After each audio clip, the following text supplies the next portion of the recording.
Bismillahirrahmanirrahim. Assalamualaikum warahmatullahi wabarakatuh.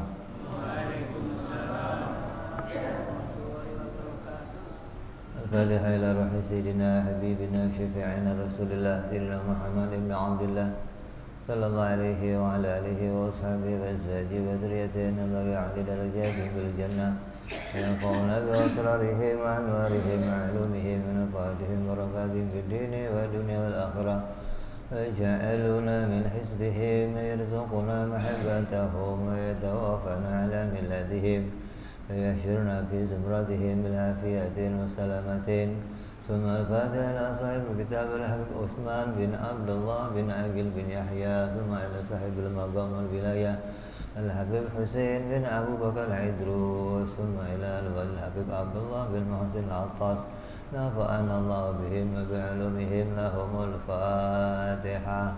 أعوذ بالله من الشيطان الرجيم. بسم الله الرحمن الرحيم. الحمد لله رب العالمين الرحمن الرحيم مالك يوم الدين إياك نعبد وإياك نستعين اهدنا الصراط المستقيم صراط الذين أنعمت عليهم غير المغضوب عليهم ولا الضالين آمين. بسم الله الرحمن الرحيم. نويت تعلما وتعليما وتذكرا وتذكيرا والنفعا والانتفاع والإفادة والاستفادة والحث على تمسك بكتاب الله وسنة رسول الله صلى الله عليه وسلم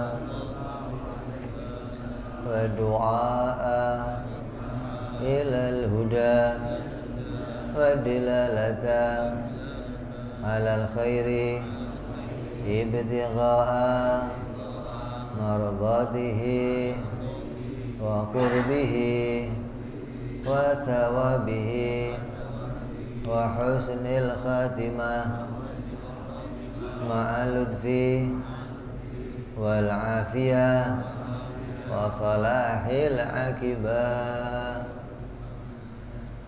Bismillahirrahmanirrahim. Alhamdulillahirabbil alamin. Shalatu wassalamu ala asyrafil anbiya'i wal mursalin sayyidina wa habibina wa syafi'ina wa maulana Muhammadin wa ala alihi wa sahbihi ajma'in. Amma ba'du. Qala musanniful kitab rahimahullah wa nafa'ana bihi wa bi'ulumihi fid darain. Allahumma aftah qulubana futuhal arifin wa bihikmatika wansur alaina birahmatika ya arhamar rahimin. Ila anqal. Masih dalam pembahasan perkara jaiz, membahas tentang sifat perbuatan Allah. Yang lalu udah kita bahas sifat Allah yang wajib jumlahnya 20, yang mustahil 20. Kita lanjut perkara jaiz. Perkara jaiz yang sudah kita bahas, sifat perbuatan Allah sudah kita bahas. Ada berapa kemarin? 3. Yang pertama, Allah tidak wajib menciptakan apapun juga, kebaikan, keburukan, kekafiran, kemaksiatan, tidak wajib bagi Allah menciptakannya. Apabila Allah menciptakan sesuatu, maka itu adalah atas kehendaknya sendiri, atas kemauannya sendiri. Itu hak prerogatif Allah yang tidak bisa dipaksa oleh siapapun. Allah mau bikin hujan, ya terserah Allah. Adapun kalau enggak hujan-hujan, manusia pada sholat istisqa itu berdoa minta agar Allah menurunkan hujan. Adapun turunnya hujan atas kehendak Allah. Terjadi musibah, manusia minta diangkat musibahnya, Allah yang berkehendak mengangkatnya atau tidak. Jadi apapun yang terjadi pada kita, kita tidak bisa memaksakan sesuatu pada Allah. Apabila itu diberikan oleh Allah, maka Allah memberikannya sebagai anugerah kepada hamba-hambanya. Maka kita wajib bersyukur. Hari ini kita diberikan oleh Allah iman, Islam, dan keimanan kita diberikan oleh Allah dalil. Itu hal yang istimewa di antara semua pemberian Allah.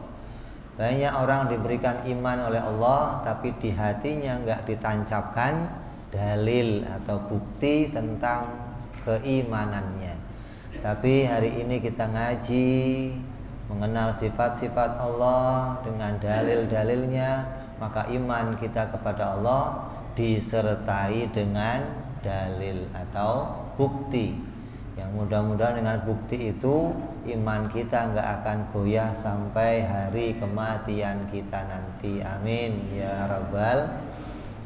Yang pertama, tidak wajib bagi Allah menciptakan segala sesuatu. Yang kedua, Allah tidak mengambil keuntungan. Apapun yang Allah ciptakan, itu semua kembali keuntungan dan kerugiannya kepada makhluk. Maka dengan demikian perbuatan Allah dinamakan lil hikmah. Nah kalau Allah nggak ambil keuntungan, terus ngapain Allah bikin langit bumi? Oh, namanya hikmah. Bikin langit bumi ya terserah Allah, mau ngapain aja haknya Allah. Mau bikin boleh, nggak bikin juga boleh. Kalau Allah mau bikin, maka itu namanya lil hikmah. Pasti yang Allah ciptakan mengandung hikmah. Apa itu hikmah? Keuntungan dan kerugian yang bisa diambil oleh makhluknya. Allah bikin apa saja, pasti di dalamnya mengandung keuntungan dan kerugian. Allah bikin Nabi Muhammad, yang untung siapa? Ya, orang yang mau percaya. Yang rugi siapa? Yang enggak mau percaya. Jadi Nabi Muhammad diutus oleh Allah juga membawa keuntungan dan kerugian. Allah ciptakan hujan, yang untung siapa? Para petani. Yang rugi siapa? Yang rugi siapa? Tukang es, tukang jemur baju, tukang jemur ikan. Mau bikin ikan asin kan dijemur. Allah bikin wanita, yang untung siapa? Ada untungnya semua tuh. Allah bikin orang mati, yang untung siapa? Ada untungnya. Yang penting jangan diharap-harap kapan matinya nih orang-orang. Jadi tidak ada yang diciptakan oleh Allah kembali keuntungannya kepada Allah. Begitupun di dalam menciptakan hukum-hukum sholat, zikir, puasa, haji, yang untung siapa? Makhluk. Kalau ada perintah sholat, yang untung diantaranya siapa? Yang untung siapa? Makhluk. Siapa aja? Tukang sarung untung, ya. Tukang baju koko untung. Tukang jual tasbih untung. Tukang jual minyak wangi untung. Ini gara-gara ada perintah sholat. Manusia yang ngerjain sholat untung. Tukang azan untung. Imam masjid untung. Banyak untungnya dah. Untungnya kembali kepada makhluknya. Jadi perbuatan Allah yang kedua sifatnya Allah tidak mengambil keuntungan. Maka dikatakan Allah itu enggak tambah mulia atas ibadahnya makhluk. Allah juga tidak berkurang kemuliaannya dengan kemaksiatannya hamba. Hamba mau kafir sedunia, mau maksiat sedunia, tidak ada berkurang kemuliaan bagi Allah Subhanahu wa ta'ala. Allah ya tetap Allah, Dia tetap Tuhan yang maha tinggi derajatnya, yang tidak pernah berkurang atas kemaksiatan hamba-hambanya. Kalau ada hamba yang maksiat, yang rugi siapa? Ya hamba itu sendiri. Yang ketiga apa? Bahwa makhluk diciptakan oleh Allah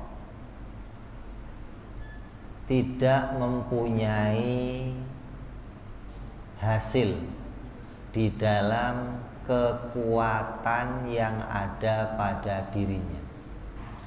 Allah memberikan makhluk kekuatan, ya. Kita diberi kekuatan oleh Allah. Tapi kekuatan itu tidak bisa menghasilkan apapun.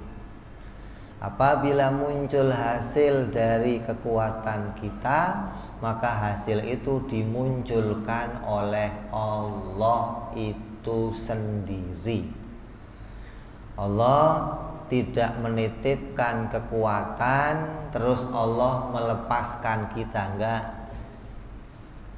Jadi jangan dianggap Allah itu ngasih kita baterai.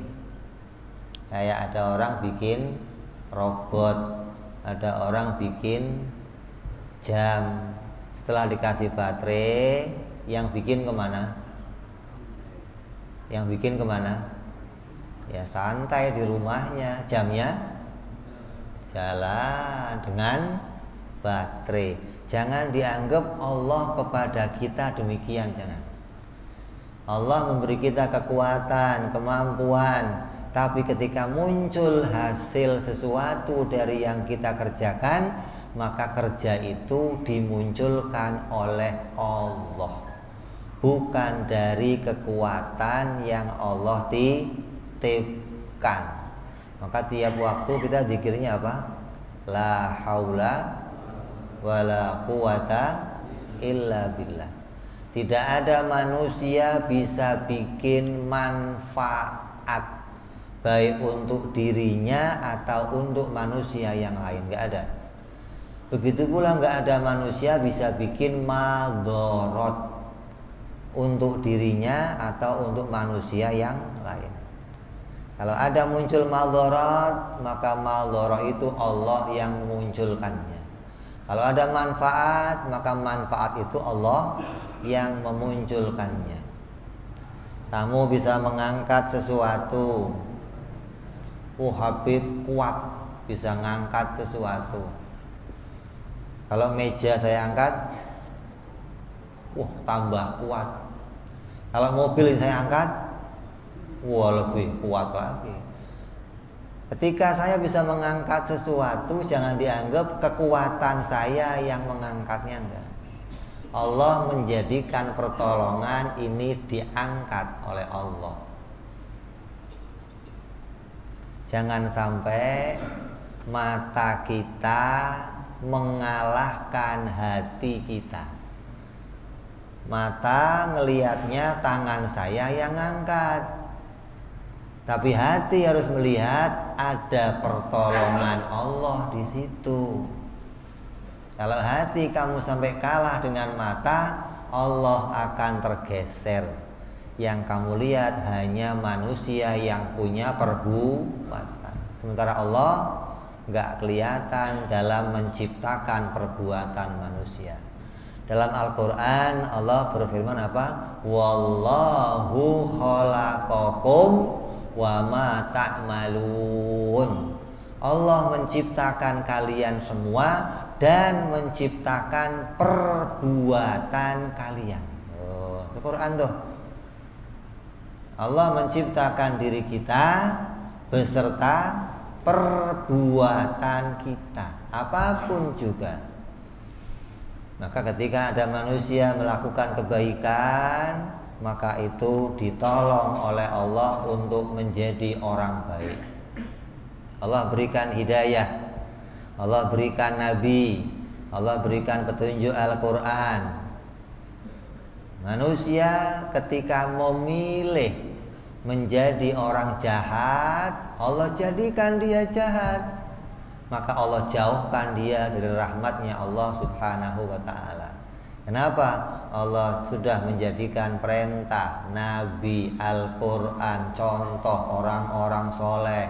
Kok masih milih yang jelek?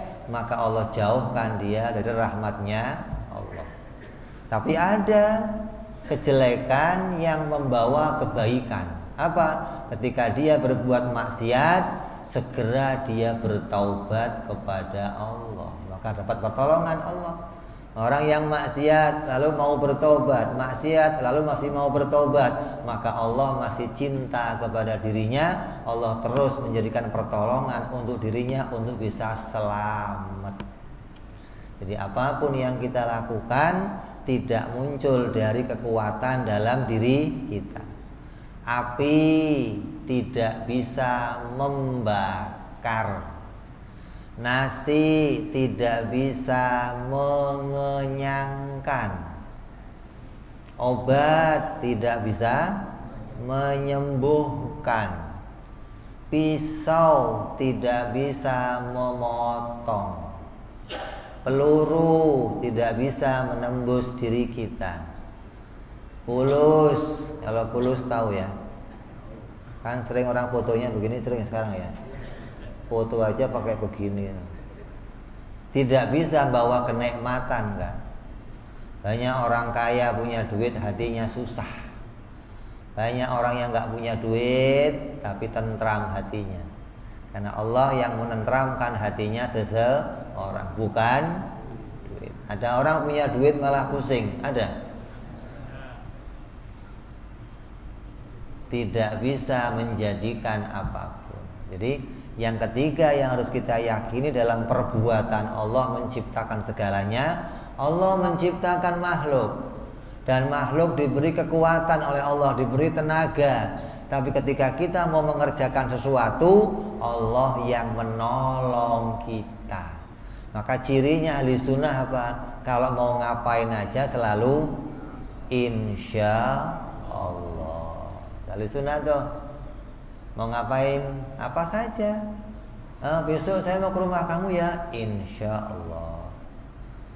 Nanti saya mau naik sepeda, insya Allah. Saya mau nulis, insya Allah. Semuanya kalau nggak ditolong sama Allah, nggak akan bisa menghasilkan sesuatu.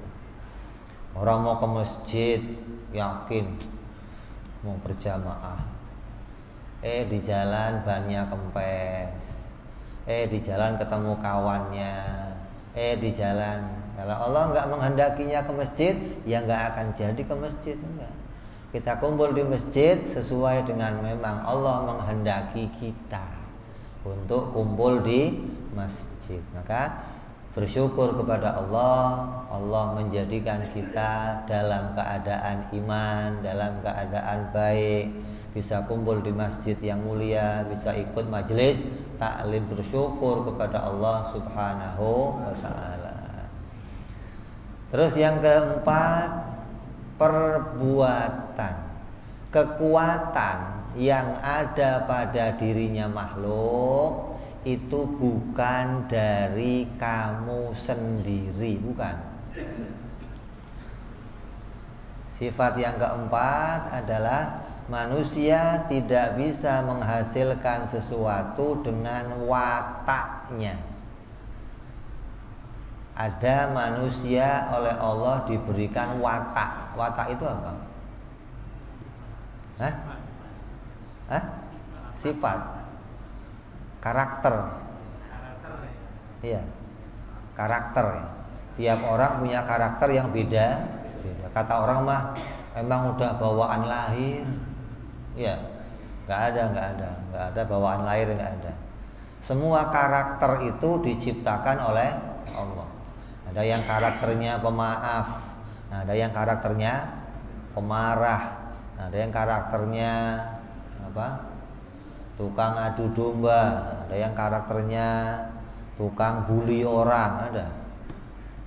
Yang memang karakternya tukang bully orang jadinya buzzer itu. Kerjanya apa? Bikin framing, jelek-jelekin orang. Tapi karakter itu tidak bisa menghasilkan apapun. Macan karakternya apa?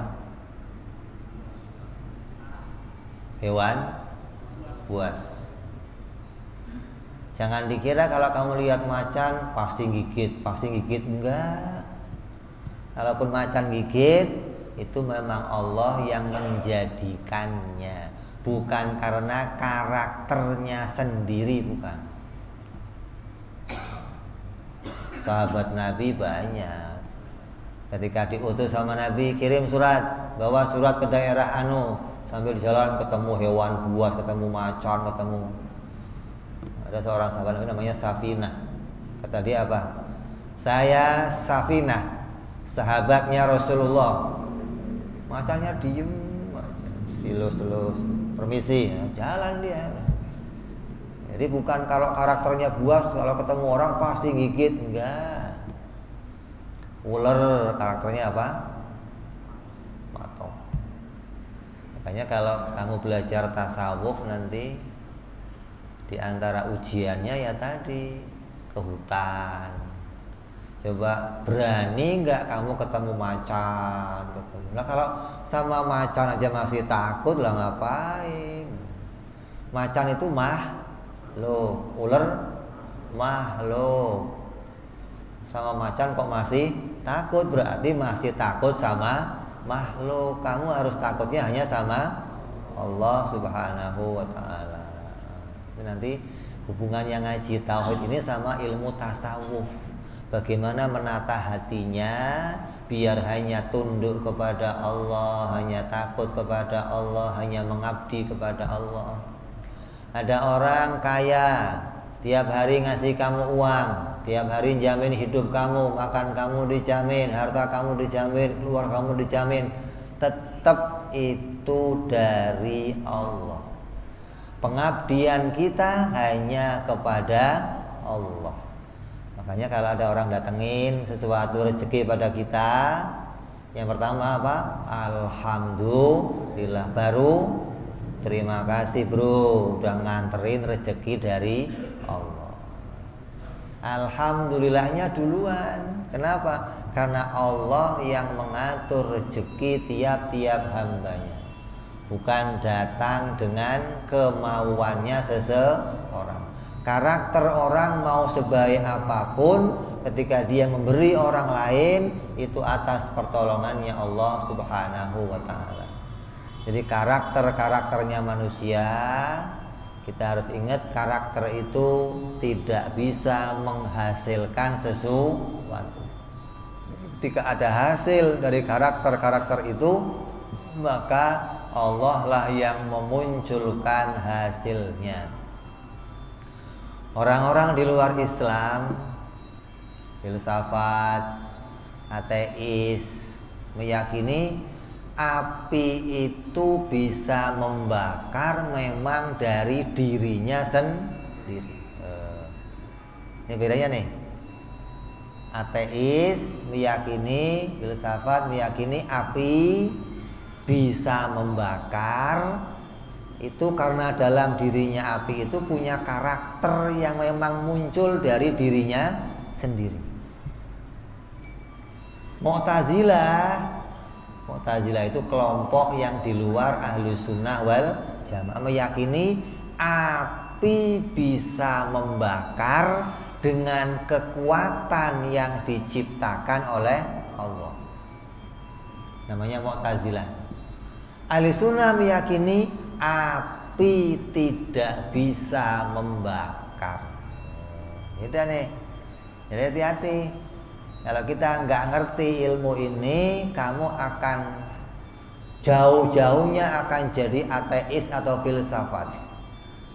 Setidak-tidaknya kamu akan jadi orang Mu'tazilah. yang mengatakan memang api ini punya kekuatan untuk membakar, tapi Allah yang ngasih kekuatan. Ahli sunnah enggak. Kekuatan dalam dirinya api tidak bisa membakar apapun. Andai ada sesuatu yang terbakar, dia terbakar diciptakan sendiri oleh Allah, tidak dari dirinya si api. Itu sifat yang keempat dari perbuatan Allah. Jadi Allah itu menciptakan kekuatan dalam dirinya makhluk. Allah juga menciptakan karakter pada hambanya. Tapi keduanya ini, kekuatan yang gak bisa menghasilkan, karakter juga gak bisa menghasilkan apapun. Ketika ada hasil, maka keduanya dimunculkan oleh Allah Subhanahu wa ta'ala. Yang terakhir, yang kelima, seluruh alam ini baru. Baru itu apa baru? Baru itu apa? Baru ya baru, Beb. Baru apa? Baru apa baru? Baru itu sesuatu yang tadinya nggak ada lalu jadi ada. Namanya baru. Bukan baru itu yang dari toko, bukan, yang masih dibungkus plastik. Oh, ini baru. Berarti kamu sekarang bukan baru dong. Udah tua, bekas, peot, udah bukan barang baru dong. Tetap barang baru gitu. Apapun yang muncul di jagat ini semua barang baru. Kenapa?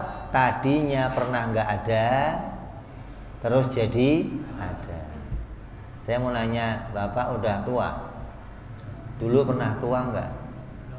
Belum. Ini tuanya baru. Ya baru kan? Tadinya nggak tua, sekarang berarti tuanya baru. Semua yang muncul di jagat ini semuanya baru.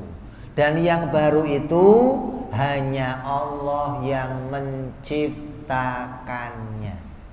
Gak ada pencipta lain selain Allah.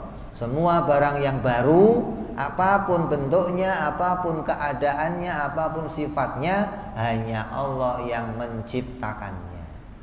Jadi kalau nggak diciptakan oleh Allah, maka barang itu nggak akan pernah muncul, nggak akan. Masya Allahu kana wa ma lam yasha lam yakun. Apapun yang Allah kehendaki maka akan muncul, sedangkan yang tidak muncul berarti tidak dikehendaki oleh Allah. Beda sama orang-orang filsafat, beda sama orang-orang ateis yang mengatakan matahari itu tercipta dengan sendirinya, bulan tercipta dengan sendirinya, bintang tercipta dengan sendirinya. Berarti bukan barang baru, bukan diciptakan oleh Allah. Maka paham yang seperti itu bukan pahamnya Ahlus Sunnah wal Jamaah. Ahlus Sunnah meyakini apapun yang di jagat ini semuanya baru.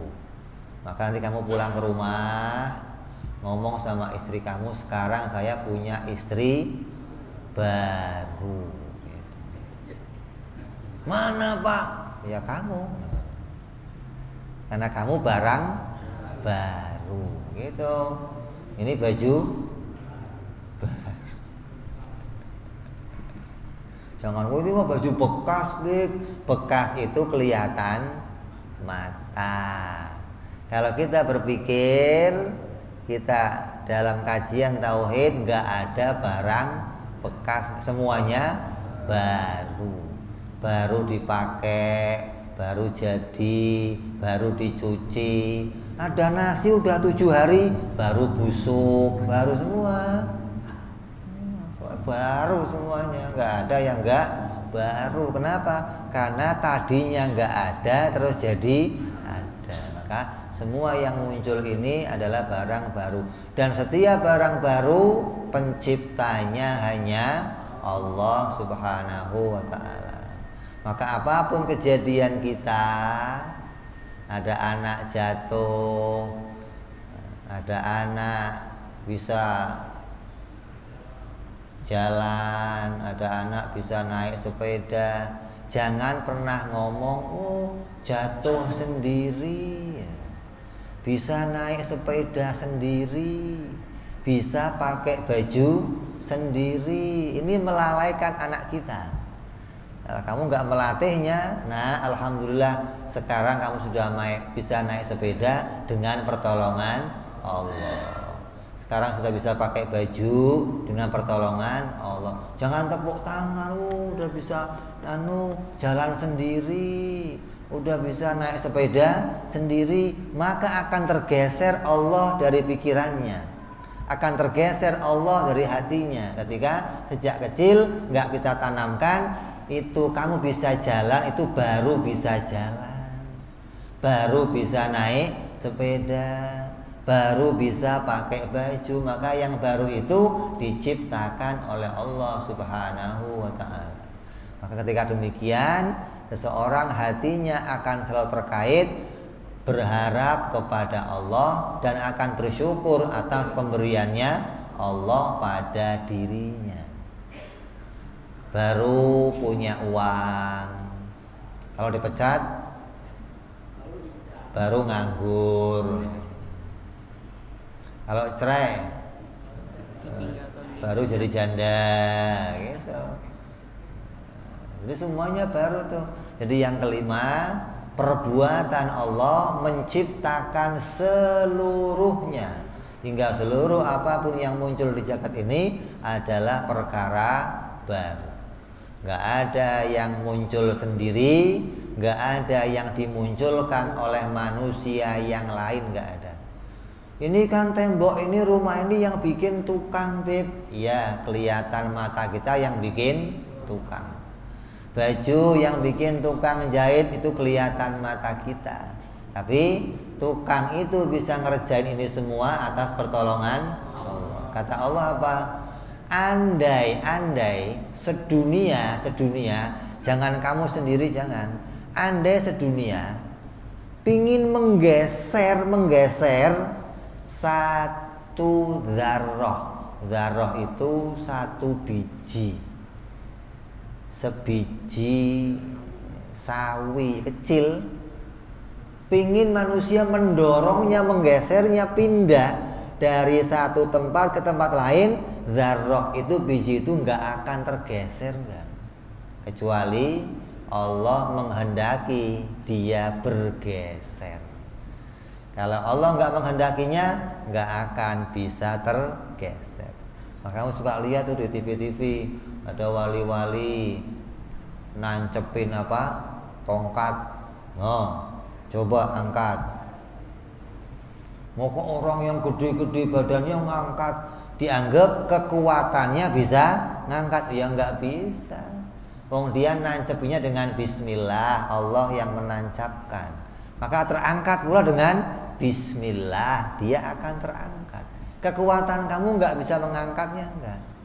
Lah boro-boro tukang kok nyusun batu bata yang banyak, satu batu bata aja dia nggak bisa menyusun, enggak, kalau nggak atas kehendak. Tersusun batu bata, tersusun lagi sampai jadilah bangunan atas kehendaknya Allah Subhanahu wa ta'ala. Baju yang kamu jahit, satu jahitan benang yang masuk, satu jahitan benang, itu atas kehendaknya Allah Subhanahu wa ta'ala. Istri kamu di rumah bisa ngerjain sesuatu, bisa nyapu, bisa masak, motong sesuatu, terjadi atas pertolongan Allah Subhanahu wa ta'ala. Jadi mata ini jangan sampai mengalahkan mata hati. Maka Nabi ngomong apa? Kata Nabi dalam Al-Quran apa? Nabi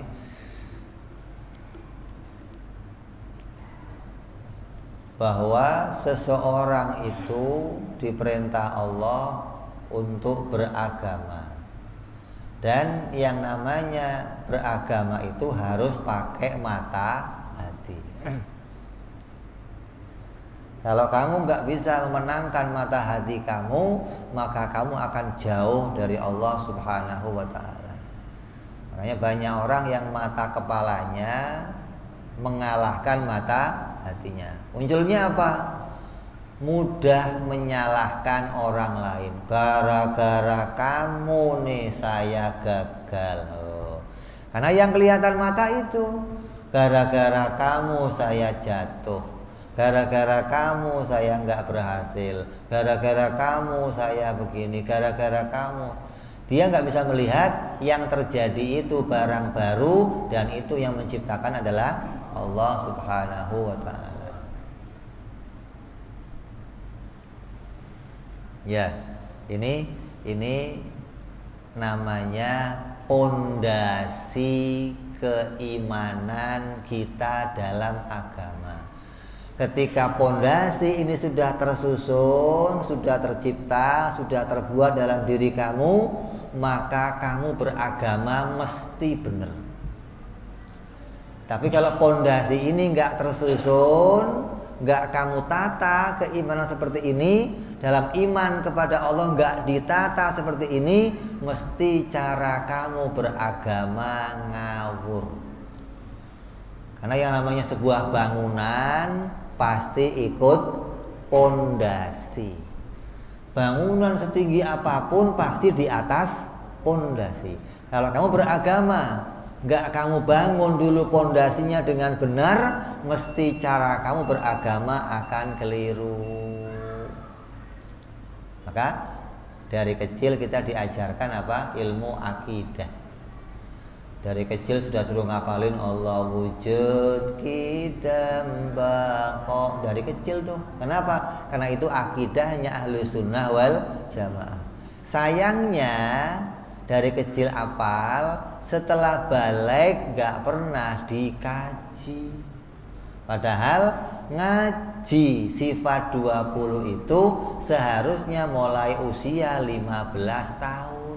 Kenapa? Karena permulaan kita beragama, pondasi itu harus dibangun lebih dulu. Baru setelahnya kamu sholat, kamu ibadah puasa, kamu haji, kamu bisa bekerja cari halal, kamu bisa kawin, kamu bisa zakat. Dengan keyakinan itu semua atas pertolongannya Allah. Sekarang banyak nih orang meyakini kalau dia sholat, dianggap karena sholatnya saya akan masuk surga. Banyak. Karena haji saya akan masuk surga. Karena zakat saya akan masuk surga. Kata Nabi apa? Tidak ada orang yang masuk surga karena amalnya, nggak ada. Kenapa?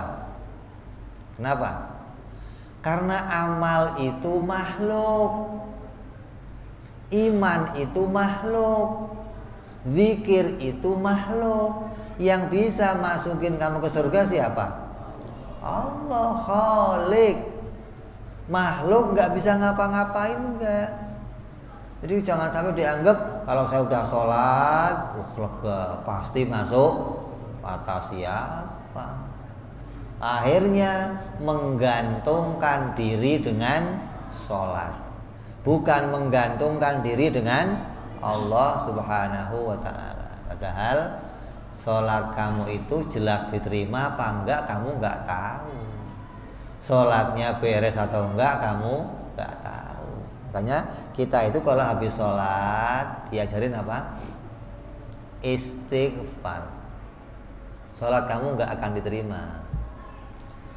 Maka setelah sholat, ya Allah minta ampun, sholat saya tadi banyak kekurangannya ya Allah. Dengan istighfar itu Allah menerima sholat kita. Jadi istighfar, jangan salam celang hilang. Wah ini beratnya begini ini. Kalau habis sholat salam istighfar. Untuk apa? Sholat saya tadi ya Allah, waktu saya sholat bayangin ini, waktu saya sholat ingat ini, waktu sholat hatinya ke sono kemari, cara bacanya ada yang nggak beres, cara rukuknya nggak sempurna, kakinya nggak sempurna ya Allah, matanya kadang jelalatan sono sini. Istighfar, minta ampun ya Allah, sholatnya nggak sempurna, mudah-mudahan diampuni. Dengan sadarnya kamu minta ampun, sholat kamu bisa tercatat jadi sholat yang diterima oleh Allah Subhanahu wa taala. Gitu. Karena sholat seseorang itu ketika kita sholat ditolong oleh Allah. Angkat tangan, ya Allah, alhamdulillah bisa ditangkat tangannya. Kalau Allah nggak bantu kamu angkat tangan kamu nggak akan terangkat. Berapa banyak orang yang rumahnya nempel masjid tapi nggak pernah ada orangnya, nggak hadir. Di luar orangnya. Mudah-mudahan dengar dia. Kenapa? Karena untuk ke masjid langkah itu ditolong oleh Allah Subhanahu wa taala. Lebih mudah dia ke Ancol, lebih mudah dia ke Bogor, lebih mudah dia daripada ke masjid. Nah, kata ulama apa? Tempat yang paling jauh bagi orang mukmin itu masjid. Paling jauh. Kenapa? Berat. Kalau yang lain deket, ke Australia deket. Kalau punya duit naik pesawat sampai. Karena nafsu itu selalu inginnya yang enak, yang seneng, yang menggembirakan. Kalau ke masjid, apa enaknya ke masjid? Tapi ketika mata hati seseorang itu bening, jernih, maka ke masjid itu hal yang akan menenangkan hatinya. Kata Nabi apa? Ala bidzikrillahi tatmainnul qulub. Bahwa dengan zikir kepada Allah itu menenangkan hati. Nah, orang-orang yang pakai mata kepala yang menenangkan hati itu ya tadi jalan-jalan. Ada lagi apa? Minum arak. Ada lagi apa? Narkoba, judi, itu menenangkan hati. Kalau sudah pakai tentram, wah ini. Atau dengerin musik. Nah, ada tuh. Kalau sudah musik di style, tenang. Kayak dunia milik saya, yang lain gak ada urusannya. Gak ada, itu orang yang pakai nafsu, pakai mata kepala, bukan pakai mata hati. Kalau pakai mata hati, yang menenangkan hati hanya ala bidzikrillahi tatmainnul qulub. Udah Isya. Kita mata Isya, kita dengar adzan Isya sebentar. Betul.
Asyhadu anna Muhammadar Rasulullah.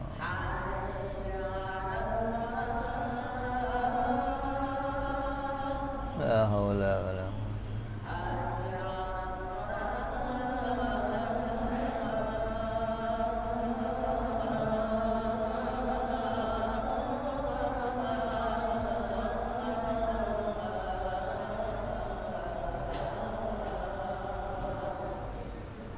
haula.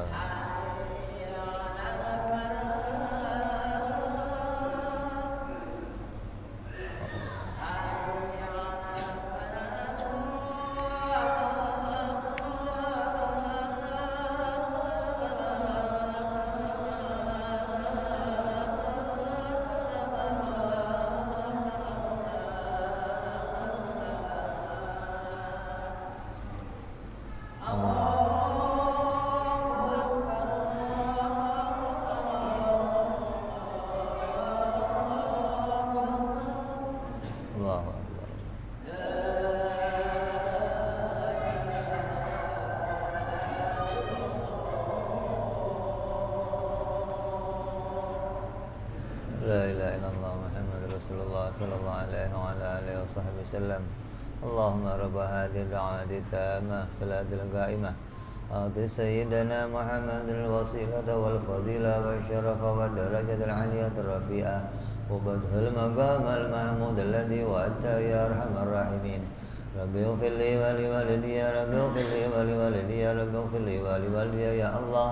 رب اغفر لي ولوالدي يا رب اغفر لي ولوالدي وارحمهما كما ربياني صغيرا.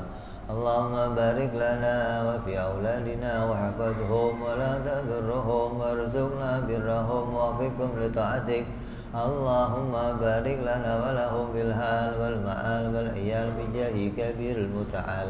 وصلى الله على سيدنا محمد وعلى آله وصحبه وسلم والحمد لله رب العالمين. Kita tambah sedikit. Apa dalilnya kalau api itu nggak bisa membakar? Dalilnya terjadi pada Nabi Allah Ibrahim alaihi salam. Itu diabadikan oleh Allah di dalam Al-Quran. Kemudian apalagi dalilnya terjadi pada Nabi Musa alaihi salam. Nabi Musa ketika masih kecil itu rumahnya itu disatronin oleh anak buahnya Fir'aun. Di-sweeping. Anak buah Fir'aun itu masuk dari rumah ke rumah nyari bayi laki-laki. Diceritakan Nabi Musa oleh ibunya ditaruh di tungku tempat membakar agar nggak ketahuan, dimasukin tungku. Tapi Nabi Musa nggak terbakar sedikit pun. Terus cerita Nabi Allah Ismail alaihissalam yang disembelih oleh ayahnya. Nabi Ismail itu bukan akan disembelih, bukan, tapi berkali-kali disembelih, tapi pisau itu tidak menyobek kulitnya, gitu. Kalau orang cerita Nabi Ismail akan disembelih, enggak jadi, Allah jadikan pengganti. Kalau begitu belum lulus ujian Nabi Ibrahim dong. Jadi sudah berkali-kali digeserkan pisau itu, tapi Allah enggak menjadikannya terpotong. Maka Nabi Ismail diselamatkan oleh Allah dan Allah menjadikan seekor domba sebagai penggantinya. Ini bukti bahwa semua yang terjadi itu atas kudrat dan iradahnya Allah Subhanahu wa ta'ala. Kemudian ada kesimpulan. Siapa orangnya yang meyakini bahwa api itu bisa membakar kayu, membakar kertas, membakar apa saja dengan kekuatan yang ada pada dirinya si api, dengan kekuatannya sendiri yang ada dalam dirinya si api, Allah nggak ikut-ikut, hukumnya kafir. Ini keyakinan siapa? Orang-orang ateis, orang-orang filsafat. Dia meyakini memang api itu udah dari sononya punya kekuatan membakar. Ketika kamu yakini api itu membakar dengan kekuatan dari dirinya sendiri, dari karakternya sendiri, maka hukumnya kafir. Yang kedua, siapa yang meyakini bahwa api itu bisa membakar sesuatu, namun dengan perantara kekuatan yang diciptakan Allah. Allah menitipkan kekuatan pada dirinya si api, maka dengan kekuatan itu api bisa membakar. Andai kekuatan itu diambil oleh Allah, api tidak bisa membakar. Kalau kekuatan ditaruh oleh Allah, api bisa membakar. Yang meyakini begini dosa besar. Karena Allah nggak pernah menitipkan sesuatu kepada kita, nggak pernah. Allah menjadikan sendiri segalanya. Sesuatu yang terbakar, Allah sendiri yang menjadikannya, bukan dititipkan lewat api, bukan. Obat diberi kekuatan bisa menyembuhkan, Allah sendiri yang menyembuhkannya, bukan kekuatan yang ada dalam dirinya obat. Yang meyakini obat punya kekuatan dari Allah dan kekuatan itu bisa menyembuhkan, maka hukumnya dosa besar.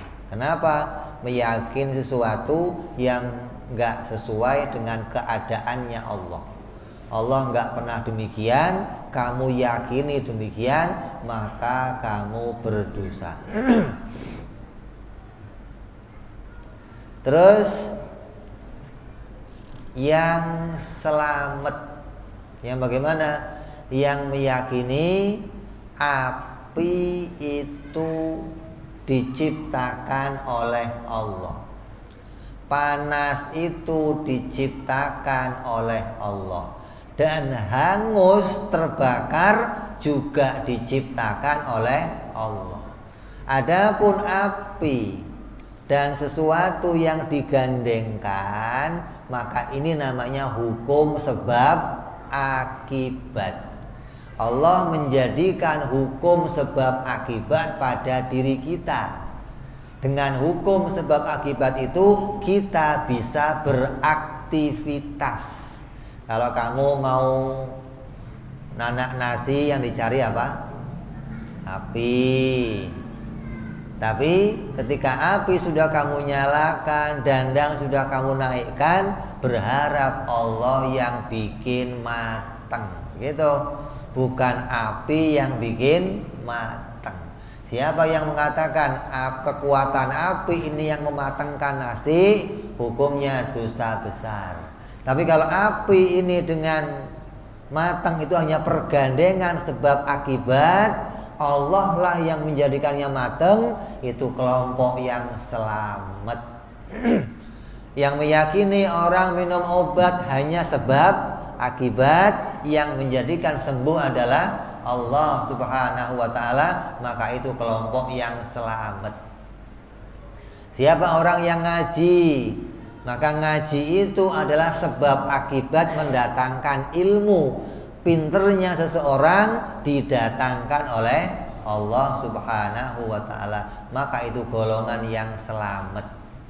Ada orang sholat, maka sholat dengan masuk surga itu hanya pergandengan, namanya sebab akibat. Adapun orang masuk surga itu atas pertolongannya Allah Subhanahu wa ta'ala, maka itu golongan yang selamat. Hati-hati nih, ada golongan yang kafir, golongan yang dosa besar, golongan yang selamat. Tinggal kita mau milih golongan yang mana. Yang gak ngaji pasti terjebak pada golongan-golongan yang lain.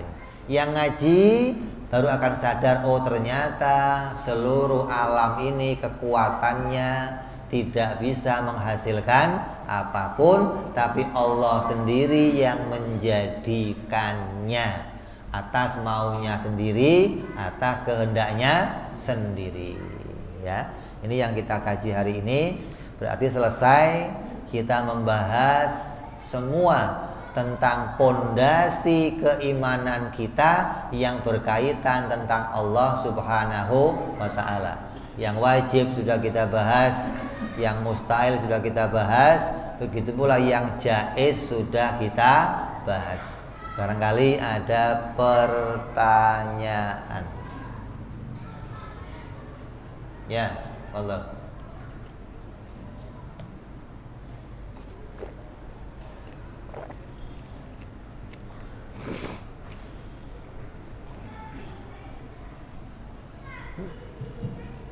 Assalamualaikum warahmatullahi wabarakatuh. Salam warahmatullahi wabarakatuh. Mohon izin dulu. Bila mana ada salah tolong diluruskan. Kami sering mendengar bahwa orang tua itu makin tua ada seperti anak kecil. Bukan tambah sadar, lebih sadar memposisikan diri, lebih mau belajar, ikut majelis taklim. Pertanyaannya begini, yang kita praktekkan mengenai satu lillah, bila, bismillah, dan terakhir itu alhamdulillah. Mohon penjelasannya. Assalamualaikum warahmatullahi wabarakatuh. Assalamualaikum warahmatullahi wabarakatuh. Melakukan sesuatu apapun yang diperintah Allah itu lillah. Lillah itu ikhlas karena ini diperintah oleh Allah. Kamu sholat kenapa? Ya lillahi ta'ala. Bukan karena mertua, bukan karena pengen kaya, bukan karena pengen dilirik orang, pengen dipuji orang, tapi lillahi ta'ala. Betul-betul ikhlas karena Allah. Kalau billah, bismillah maknanya dengan pertolongan Allah. Jadi kalau nggak sampai bisa lillah, billah, ya sholat kamu masih tergolong kalau sholatnya orang-orang mu'tazilah, gitu loh. Arti menganggap kekuatan saya yang bisa mendatangkan saya sholat. Kalau orang yang sudah ngasih tauhid, sholatnya apa? Lillah, terus billah, dengan pertolongan Allah. Kalau Allah nggak nolong saya sholat, saya nggak akan bisa jadi orang yang sholat. Terus baru alhamdulillah. Ketika udah bisa lillah, udah bisa billah, maka baru kita ngomong alhamdulillah. Segala puji bagi Allah yang menjadikan kenikmatan pada saya, bisa ibadah, bisa iman, bisa melakukan amal ibadah. Ya, jadi kalau nggak ngaji tauhid ya nggak bisa sampai pada lillah atau billah atau alhamdulillah. Ada yang lain? Assalamualaikum warahmatullahi wabarakatuh. Assalamualaikum warahmatullahi wabarakatuh. Ini begini Bib, saya bertanya, ini mungkin di lain tema. Begini Bib, saya punya saudara meninggal. Sudah meninggal, dia punya utang 200 juta dari pihak bank, tapi dari bank itu sudah nggak bayar, dibebaskan karena meninggal. Nah yang saya tanyakan nih, anaknya ya termasuk nasoleh, ini bisa nggak pertolongan nama Allah? Kalau orang meninggal kan harus selesaikan utang, tapi kenyataan itu dari bank nggak bayar.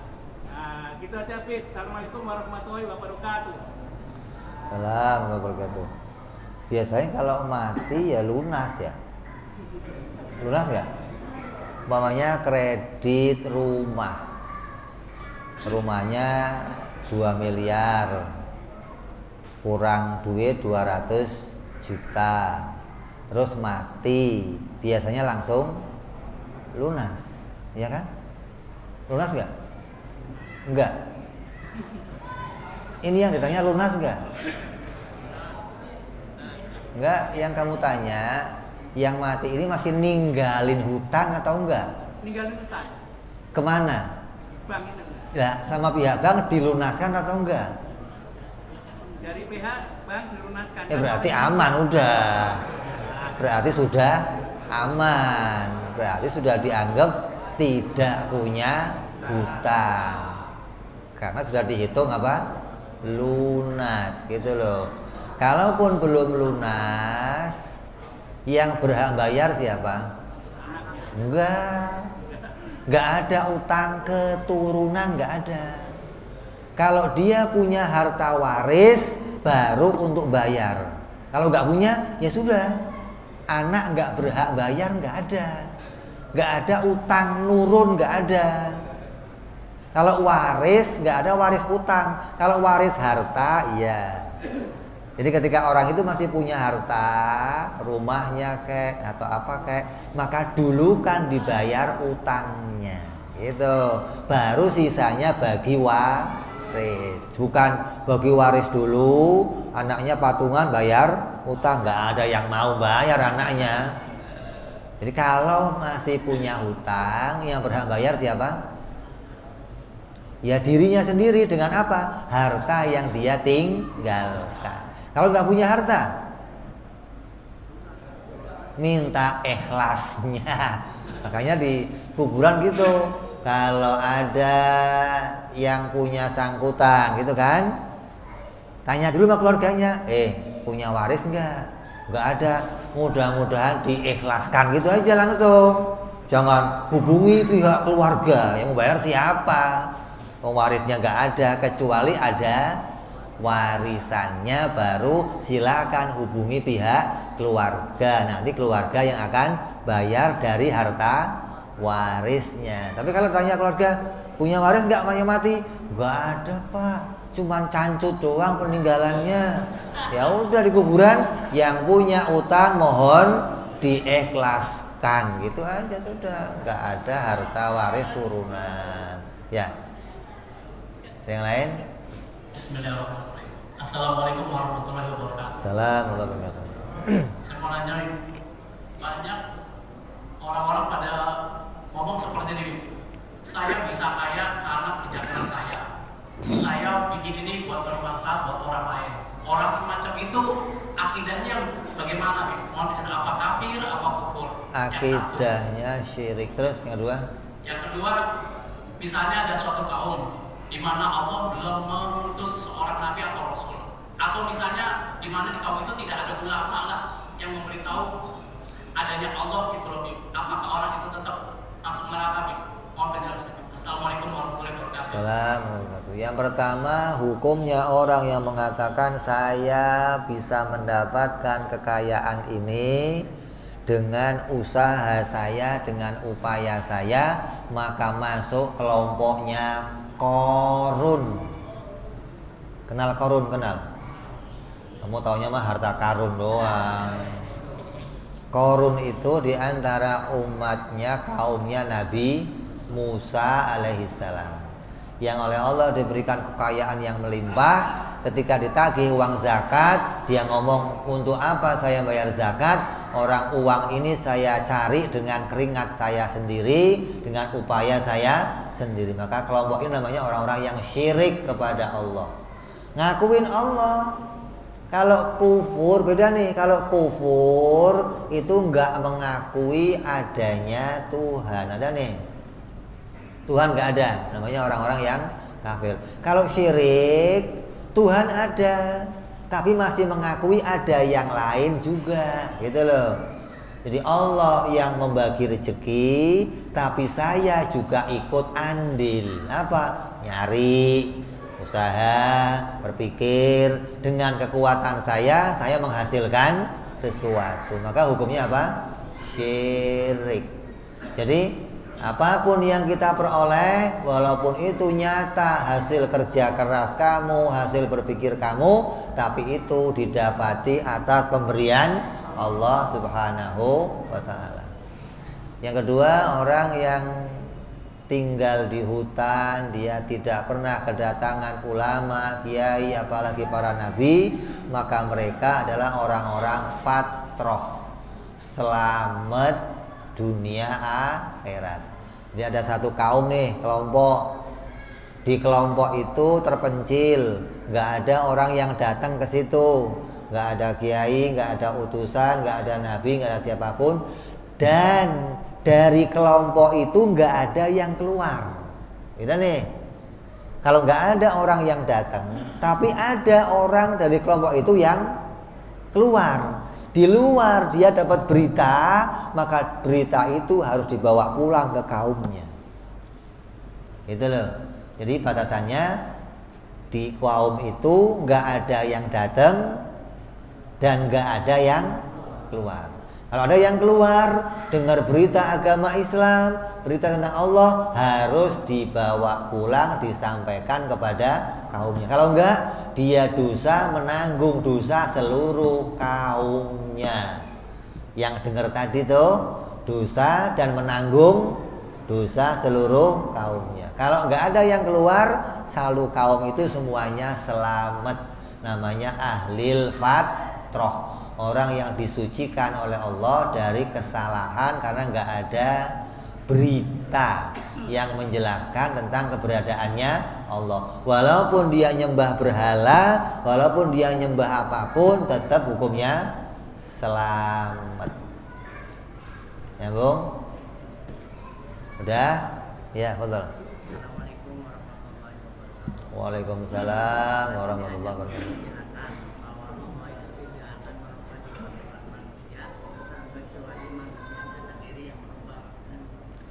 Ya. Assalamualaikum warahmatullahi wabarakatuh. Ada sebuah ayat yang mengatakan Allah tidak akan merubah nasib suatu kaum hingga kaum itu merubah nasibnya sendiri. Itu pasti enggak? Pasti. Kalau dia mau berubah, pasti Allah akan berubah. Itu urusan apa itu? Ya urusan hadza atau urusan apa itu? Banyak kiai mengatakan itu urusan lah ya, itu bukan fulus, bukan.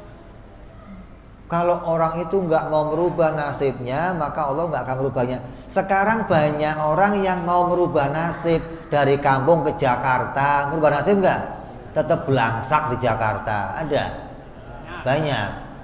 Gitu loh, ada orang jadi petani, udah ditanam, airnya baik, pupuknya baik, tanahnya baik, nggak hasil panen. Padahal sudah berusaha dia. Jadi ayat itu jangan diartikan ke urusan dunia, jangan. Tapi ayat itu urusannya apa? Urusannya akhirat, hidayah, gitu loh. Siapa orangnya yang ingin berubah jadi orang baik, pasti Allah tolong jadi baik. Gitu maksudnya. Bukan urusan. Kadang diartikannya hadza aja. Ente sih nggak nyari, yang nyari nggak dapat banyak. Ya, yang ke Jakarta, di Jakarta nggak sukses banyak.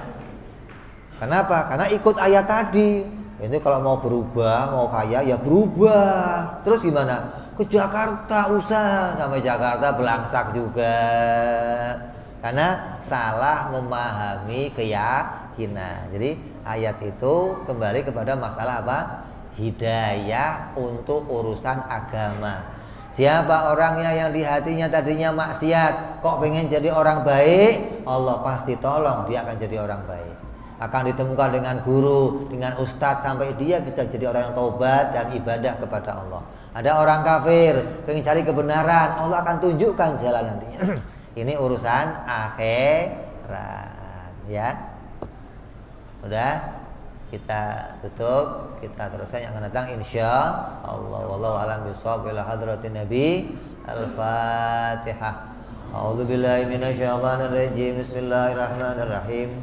Alhamdulillahirabbil alamin arrahmanir rahim maliki yaumiddin.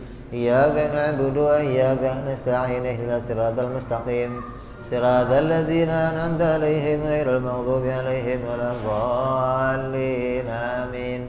Ya Rabbana tarafna bi annana qatarafna wa annana asrafna 'ala ladha ashrafna wa tub 'alaina tauba taghsil kulli hauba wastur lana waghfir li walidina rabbi wa mauludina wal ali wal ihwani wa sa'iril hilani wa kulli di mahabba au jiratin au suhbah wal muslimina ajma'in rabbi isma wa jalal judan manna la biktisabi minna bil mustafa rasulina dhabi kulli suli sallallahu wa sallam rabbi alaihi andal habbi wa عداد تنسي صحبي والحمد لله في البدء والثناء. Assalamualaikum warahmatullahi wabarakatuh. Waalaikumsalam warahmatullahi